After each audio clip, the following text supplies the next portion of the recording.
What's up guys, NepentheZ here and welcome to episode number 15 of the Ultimate FIFA series. We built a BPL squad in the last episode, guys. A really incredible squad. I got to admit it's just a fantastic squad. You can see it there: Maicon, Inform Sanya, Company, Cole, Hart in goal, and Aguero out front for the first game, which I changed very quickly because I don't like them. Inform Tarap, Inform Fellaini, Balotelli, and Sessegnon. And Yaya Toure in CDM position. First game, so we're in Division 1 now, guys, and if you watch my last two series, you'll know that I had a lot of trouble in Division 1. I actually got relegated in the Ultimate Team series, and I didn't win the division in the first Ultimate Team series that I did. And I finally won Division 1 at the end of the Ultimate Team series. That was what ended the series. So we're back into Division 1 now.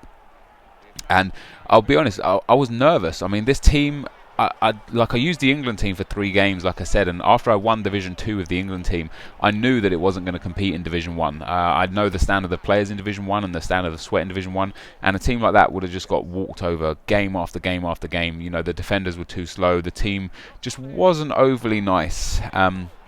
So I built this BPL team in a bit of frustration from having a bad England team, even though I did win all 3 games with it. And straight away I noticed that in this formation, in the 4-2-3-1, which this formation is, the striker barely gets a touch of the ball. You really need a target man striker, as I score a fantastic goal there with Tarapt. You really do need a target man striker, and Aguero just doesn't fit the bill for the striking position in this team. And as you saw as well, the second goal that I conceded, Joe Hart done so bad. Like, I'm a big fan of Joe Hart in real life, and I'm a big fan of Joe Hart in FIFA as well. But this game and the next game, the next game I do believe that I also play him in. He just a couple of howlers, conceding goals that I really shouldn't concede. Even though I go on to win the game here, I wanted Fellaini to get a goal because he had a really bad game, but he actually turned out to be man of the match and had a really good game. So I gave him the penalty in the 90th minute and won the game 4-2.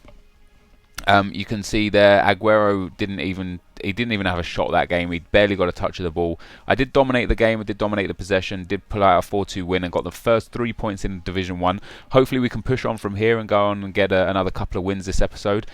But you guys have to wait and see. So Misfits 11 go down 4-2, and we move into the next game. And this guy's got a pretty good squad. It's a 3-5-2 squad. It's got a lot of pace in it, but he's only got 59 chemistry. So I wasn't too worried. But he has got a lot of overpowered players in there.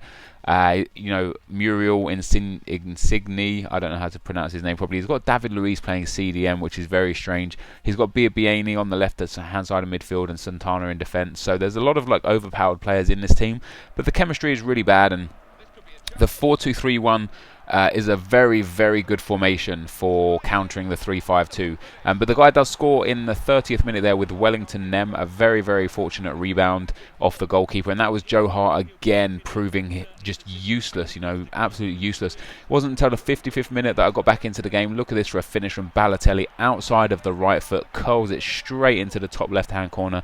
A great finish, one that you rarely see go in FIFA 13. So it was nice to get that goal. And just a few minutes later, there is big Fellaini scoring in the 60th minute with a header from a corner.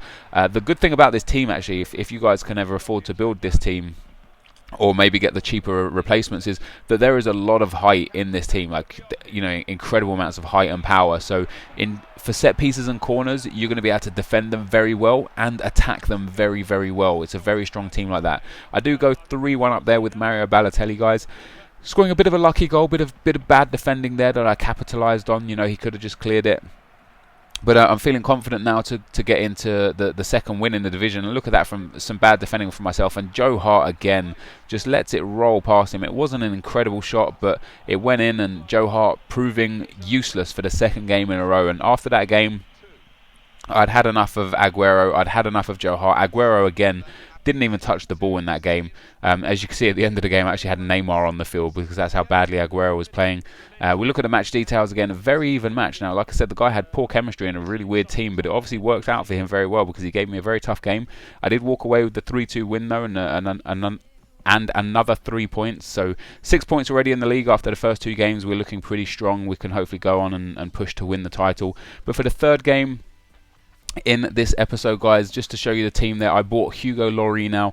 and I also bought Robin van Persie for the striker position because Hart just really disappointed me, and Aguero barely touched the ball. And in the next game, guys, we come up against a 4-1-2-1-2 BPL team, a very strong side. Podolski and Tevez up front, Suarez and Zogbia, Walcott and Fellaini in the midfield. Walker, David Luiz, Vermaelen and Santon at left back there, and Petr Cech in goal. I really like Podolski in this game. For you guys that can't afford the really expensive strikers, you know, the Rooneys, the Agueros and such, Podolski is incredible in this game. He's got 87 pace and 87 shooting. He obviously only has 3-star skill moves, but he's a very good player, and you'll see I think he scores a goal in this game. But Suarez there makes it 1-0. And the guy with the Millwall badge and the team called 1-2-3 goes 1-0 up. But Van Persie here with some great work, has a shot, gets blocked.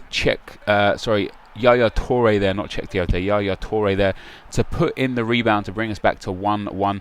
Just on the stroke of half-time here, Ashley Cole does some good work down the left-hand side and passes it through to Taarabt, who puts in a wicked cross, and Balotelli is there to slam home the cross. A fantastic goal in the 45th minute to make it 2-1.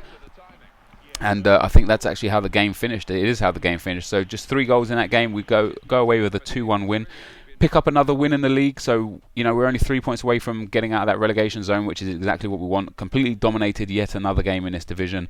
I'm feeling really good about myself in Division 1 for a change. I feel really comfortable with this team. I really enjoy it. But this is the end of the episode, guys. So if you did enjoy this, be sure to leave a like. If we can get this to around 3,000 likes, that would be absolutely fantastic. Subscribe to my channel if you haven't already. There's an annotation in the bottom left-hand side of the screen. Thank you, as always, very much for watching, and I will see you next time. Cheers.